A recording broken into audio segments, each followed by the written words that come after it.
Good afternoon, my dear students. I am Dr. Deepak More, Assistant Professor, Department of English, Sanjani Mahavidyalaya, Chapuli.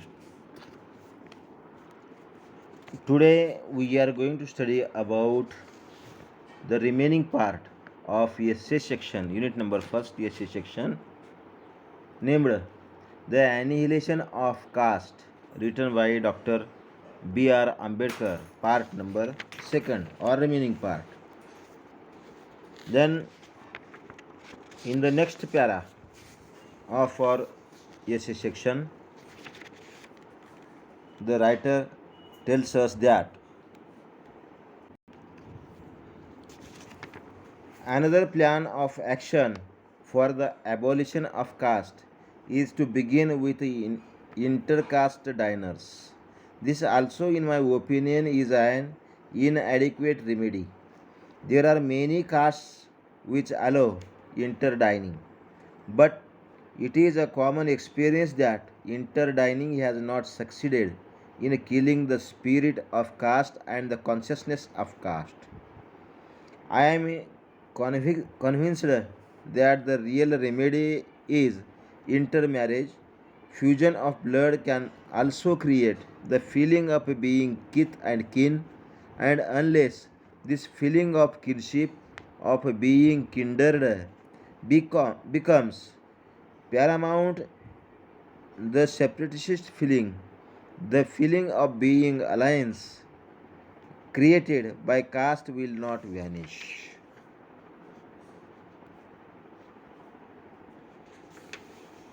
Among the Hindus, intermarriage must necessarily be a factor of greater force in social life than it need be in the life of the non Hindus, where society is already well knit by other ties. Marriage is an ordinary incident of life. But where society is cut asunder, marriage as a binding force becomes a matter of urgent necessity. The real remedy for breaking caste is intermarriage. Nothing else will serve as the solvent of caste. Your Jat Path Todak Mandal has adopted this line of attack. It is a direct and frontal attack, and I congratulate you upon a correct diagnosis, and more upon your having shown the courage to tell the Hindus what is really wrong with them. Political tyranny is nothing compared to social tyranny, and a reformer who defies society is a much more courageous man than a politician who defies the government. You are right in holding the caste will cease to be an operative force only when interdining and intermarriage have become matters of common course. You have located the source of the disease.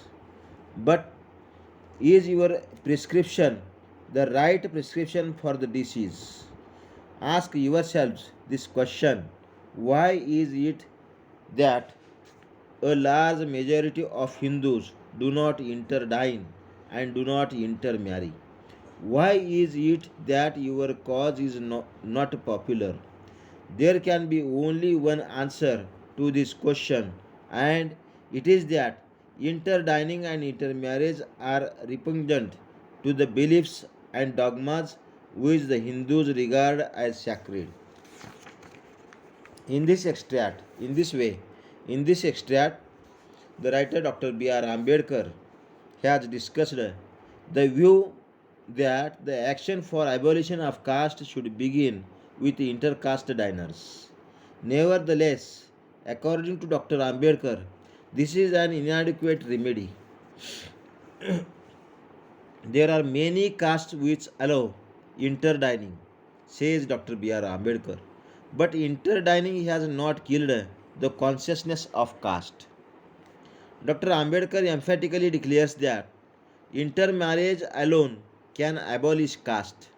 Fusion of blood alone can create the feeling of being kith and kin and dissolve the feeling of separateness created by castes. In words In the words of Dr. B.R. Ambedkar, the real remedy for a breaking caste is intermarriage. The real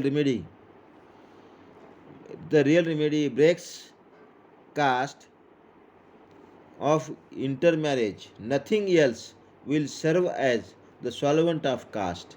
According to Dr. Ambedkar, caste will cease to be an operative force only when the interdining and intermarriage have become the matters of common course. However, he raises a more basic question: why is that a large majority of Hindus do not interdine and intermarry?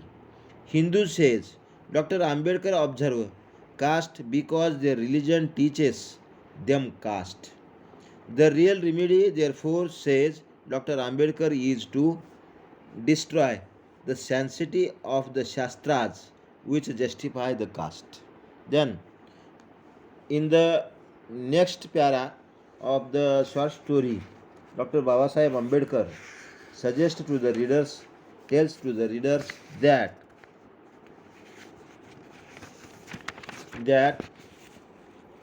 caste is not a physical object like a well of bricks or a line of barbed wire, which prevents the Hindus from commingling and which has therefore to be pulled down. Caste is a notion, it is a state of the mind.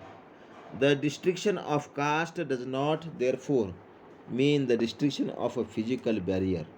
It means a notional change. Caste may be bad.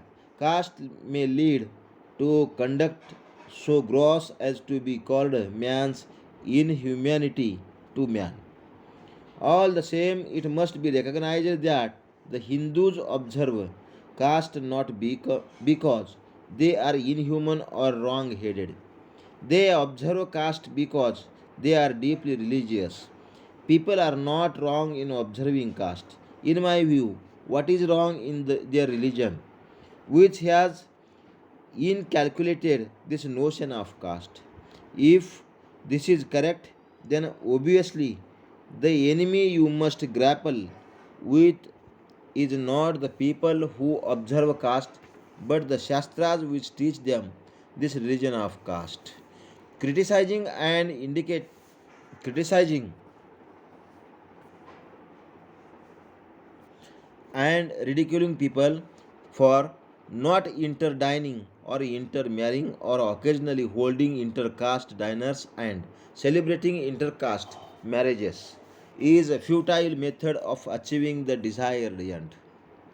The real remedy is to destroy the beliefs in the sanctity of the Shastras. How do you expect to succeed if you allow the Shastras to continue to mold the beliefs and opinions of the people, not to question the authority of the Shastras, to permit the people to believe in their sanctity and their sanctions, and then to blame the people and to criticize them for their acts as a being irrational and inhuman is an incongruous way of carrying on social reforms. Reformers working for the removal of untouchability, including Mahatma Gandhi, do not seem to realize that the acts of the people are merely the results of their beliefs inculcated in their minds by the Shastras, and the people will not change their conduct until they cease to believe in the sanctity of the Shastras on which their conduct is founded. No wonder that such efforts shall not produce any results. You also seem to be erring in the same way as the reformers working in the cast of reviewing untouchability. To agitate for and to organize intercaste dinners and intercaste marriages is like forced feeding brought about by artificial means.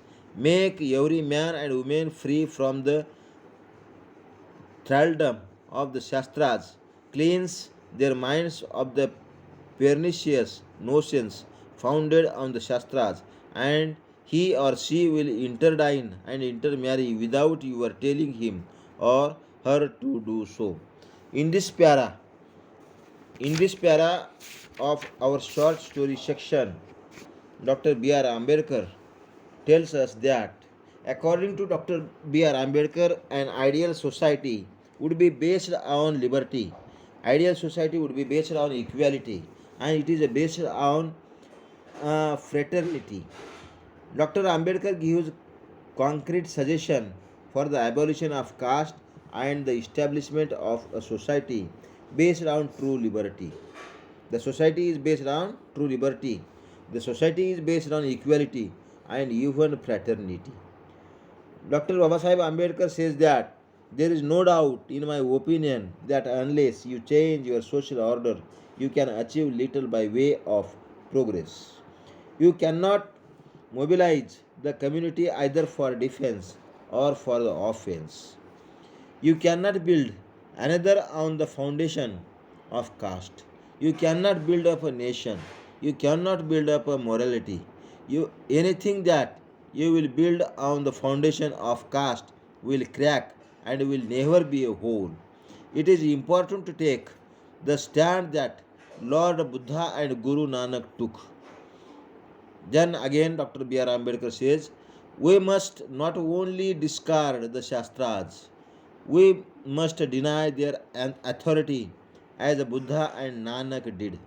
Lord Buddha and Guru Nanak spread the message of unity, they spread the message of equality, and they spread uniformity in India against the caste ridden society. Then, in the last para of our essay, Dr. Babasaheb Ambedkar tells to the reader that it is no use seeking refuge in quibbles. It is no use telling people that the Shastras do not say what they are believed to say. If they are grammatically read or logically interpreted, what matters is how the Shastras have been understood by the people. You must take the stand that Buddha took. You must take the stand which Guru Nanak took. You must not only discard the Shastras, you must deny their authority as did Buddha and Nanak. You must have courage to tell the Hindus that what is wrong with them is their religion. The religion which has produced in them